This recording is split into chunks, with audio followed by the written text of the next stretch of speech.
for fascinating facts about America's first mega prison. Before we start, I would want you to hit that red subscribe button so that you never miss out on any of our videos. Hey guys, what's up? Welcome back to Beyond Crazy.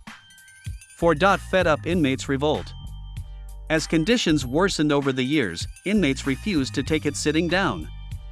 It was difficult to organize and plan revolts, especially while the men were still, mostly, held in solitary confinement. But as overcrowding became too bad to ignore, prisoners began to fight back. There were at least 3 major prisoner revolts in ESP's history and countless more minor skirmishes and standoffs. The payback started way back in the 1840s. Even with solitary confinement fully in place back then, a group of 11 black inmates managed to secret away tiny messages sent through the prison's plumbing pipes. In one amazingly cunning instance, those messages coordinated a mass escape. A group of men busted out of the prison together, with at least 3 former slaves running away to freedom before guards could react. ESP's more violent revolts took place later in the 20th century. In 1933, a large group of inmates revolted against guards who they claimed were torturing them inside the prison walls. For a while, it seemed as though the prisoners were going to successfully take control of a wing of the prison. The guards fought back, though, and backup arrived quickly. The revolt was suppressed, and then many of the men accused of starting it were summarily tortured by those very same guards they had just accused. Even dogs faced the music. As bad as ESP was, those living within its confines tried to find little moments of happiness. In 1924, the most infamous of those joyous flashes came to be. On August 31st of that year, a mugshot was taken, and an intake form was registered for a new inmate. He was given the number C-2559. His crime was murder, and his sentence was for life. But this wasn't your average stone-cold killer. This was a black lapdog named Pep. According to legend, he had killed a beloved cat belonging to the wife of Pennsylvania's governor, Gifford Pinchot. Jokingly enraged at the dog, the governor ordered him to be remanded to the confines of ESP.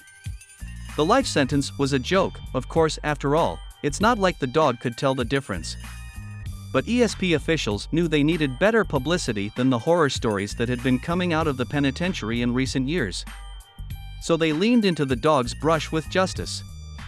Before long, national newspapers and media outlets had picked up the story. Pep went viral nearly 100 years before going viral meant anything. But while prison guards were hoping for a feel-good story, the general public didn't like what they saw. Thousands of Pennsylvanians wrote to Governor Pinchot with criticism. They felt the politician was mistreating an innocent animal. Supposedly, some hate mail even came in from as far away as the Philippines. The controversy continued over the next 2 years, with more people piling on against Pep's incarceration. From torture to tourism? As we've mentioned already, and as we'll expand on in a moment, Eastern State Penitentiary closed down for good in 1971. Since it was shuttered, it has become quite a fascinating and morbid tourist attraction for Philly residents and out-of-town visitors alike. But that tourism trend actually started more than a century earlier. Even when ESP was in full operation, it was a tourist magnet for curious rubberneckers from all over the mid-Atlantic. Visitors to Philadelphia had heard tall tales of the terrible conditions and infamous inmates living inside ESP's walls. So naturally, when tourists arrived in Philly, they wanted to see ESP along with the city's other notable attractions. In fact, during the middle of the 19th century, the penitentiary became one of the most popular and sought-after tourist destinations in the entire city of brotherly love. Just as ESP housed infamous inmates, famous visitors graced the prison with their temporary presence, too. The most famous visitor to tour the penitentiary's grounds was none other than English writer Charles Dickens.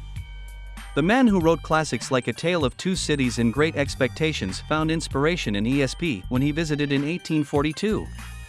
The end of Eastern State. After well over a century of terrible treatment, prisoners finally started to make headway in changing life inside ESP. And by the 1950s, the state of Pennsylvania was looking more closely at how the prison was being run. That decade, the state officially changed its name to State Correctional Institution Philadelphia. The cell blocks were also reconfigured to incorporate a large-scale diagnostic center to help mentally ill inmates. It was an important development, but it wasn't enough. Prison conditions continued to deteriorate throughout the 1960s.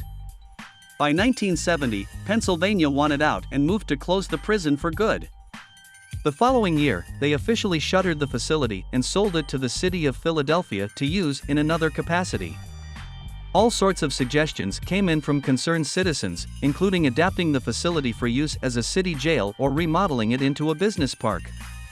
As the city debated what to do with the facility, it was allowed to fall into disrepair. For 2 full decades, its walls crumbled, and it was slowly consumed by weeds and plants left to rise up from the cracked cement. Finally, in 1991, Philadelphia put together its plan. The facility formerly known as ESP had been designated a historical landmark, so the city was limited in how they used the grounds. Thus, they wanted to honor its history and use it as a teaching center regarding the issues around incarceration. In the fall of that year, Philadelphia officials cleaned up ESP and started offering tours of the grounds. Initially, they were held only during the Halloween season to play up the spookier aspects of the prison. This brings us to the end of our video. I hope you enjoyed it. Hit like if you did, and don't forget to subscribe to our channel so that you don't miss any of our videos in the future. Also, watch the 2 videos that are on your screen because I'm sure you'll love them.